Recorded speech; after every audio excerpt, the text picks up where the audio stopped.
Hoje vou falar sobre um dos personagens mais famosos da literatura e do cinema, o Conde Drácula. Mas você sabia que ele foi inspirado em uma pessoa real? Sim, isso mesmo, o vampiro que suga sangue e que se transforma em morcego, em lobo e no monte de rato, dependendo da versão que você assistir. Luz! Mais luz!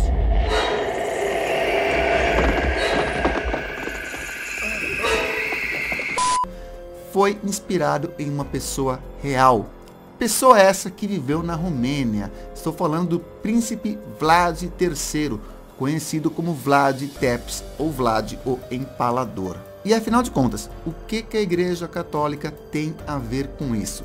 Bom, vamos entender tudo isso depois da vinheta.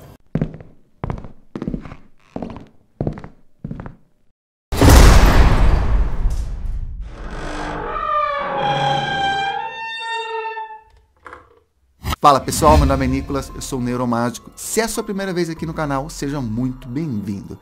Vlad III nasceu em 1431 na cidade de como se fala isso? Sigorhara, na Transilvânia. Agora você lembrou, né? Transilvânia, Drácula, Hotel Transilvânia. Bem, é uma região que hoje faz parte da Romênia. Ele era filho de Vlad II. Olha só, o Vlad III era filho do Vlad II? Quem podia imaginar? Vlad II Dracul, que era membro de uma ordem de cavaleiros chamado Ordem do Dragão. Caraca, sinistro, hein? E o que a Ordem do Dragão fazia? Parece coisa de Game of Thrones, mas não era. O objetivo da Ordem do Dragão era defender a cristandade contra os invasores, os otomanos. O nome Dracul significa dragão, em romeno antigo, mas também pode significar demônio, em romeno moderno. Por isso, Vlad III ficou conhecido como Drácula, que pode significar filho do dragão ou filho do demônio.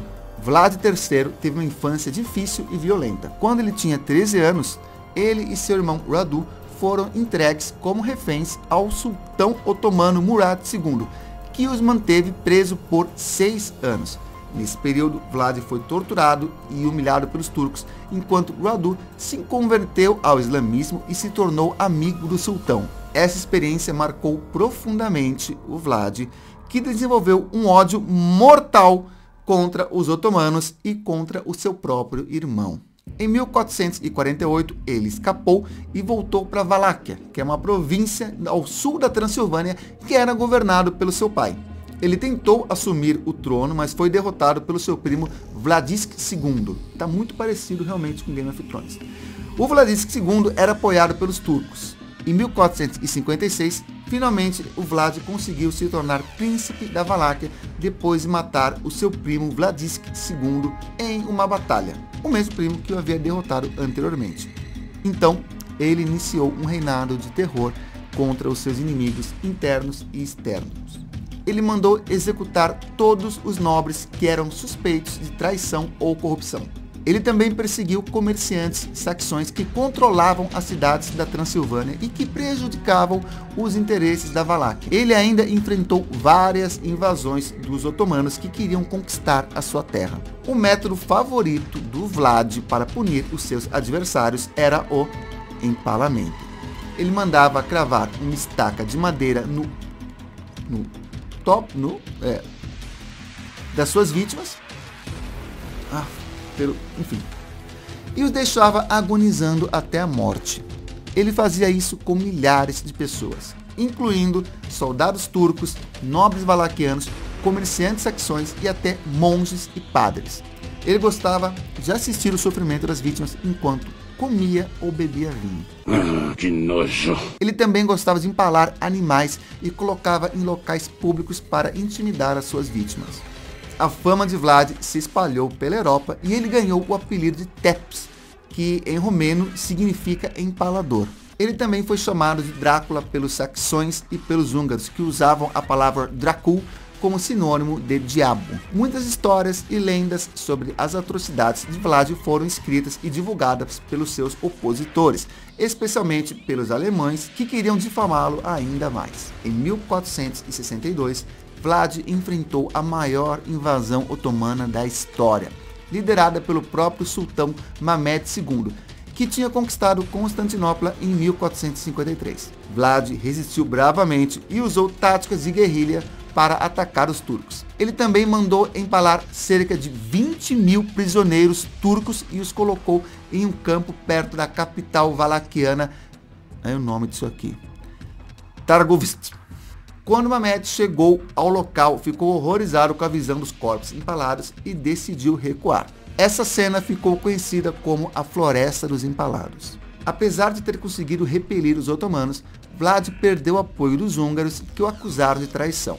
Ele foi capturado pelo rei Matias Corvinus da Hungria e ficou preso por 12 anos.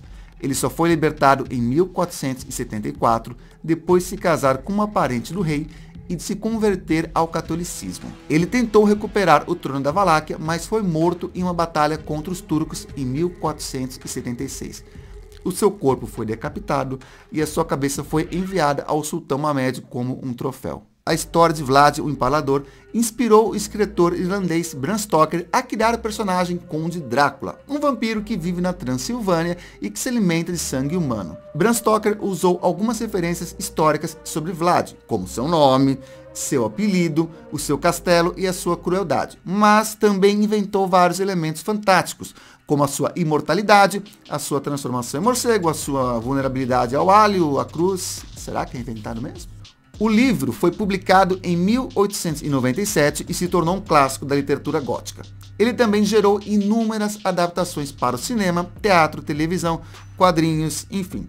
Em 1922, o filme Nosferatu foi lançado, baseado no romance Drácula de Bram Stoker. No entanto, essa adaptação do diretor F.W. Murnau não tinha os direitos autorais do livro. Para evitar problemas legais, o filme alterou alguns nomes e detalhes da história, mas ainda contava a trama de um vampiro sinistro que aterrorizava uma cidade. O personagem principal, originalmente chamado Conde Drácula, foi renomeado como Conde Orlok. Embora tenha sido considerado uma obra-prima do cinema expressionista alemão, Nosferatu foi alvo de ações legais movidas pelos herdeiros de Bram Stoker, resultando na maioria das cópias sendo destruídas. Tá certo, tem que processar mesmo por direitos autorais. Todo mundo faz isso hoje em dia. Direito de imagem, tem que processar mesmo. Mesmo assim, Nosferatu ainda é um filme aclamado e que muitas pessoas gostam. A minha versão favorita de Drácula é Drácula de Bram Stoker, o filme que tem o Keanu Reeves, a Winona Ryder e o ator que eu não vou lembrar o nome agora aqui, mas que é o Comissário Gordon e também é o... Enfim, esse aqui. Enfim, e você? O que você achou da história? Você já conhecia essa história? Qual que é a sua versão favorita de Conde Drácula no cinema? Espero que não seja aquele filme com Jon Snow, que aquele filme é horroroso, tá bom? E é isso, pessoal, no mais, muito obrigado e continuem seguindo o conselho daquele que veio do céu, não se transformou em morcego, ou será que se transformou? Não sabemos. Bom, pelo menos deixou uma mensagem positiva para todos nós. Estou falando, é claro, do ET Bilu, e a mensagem dele é: busquem conhecimento.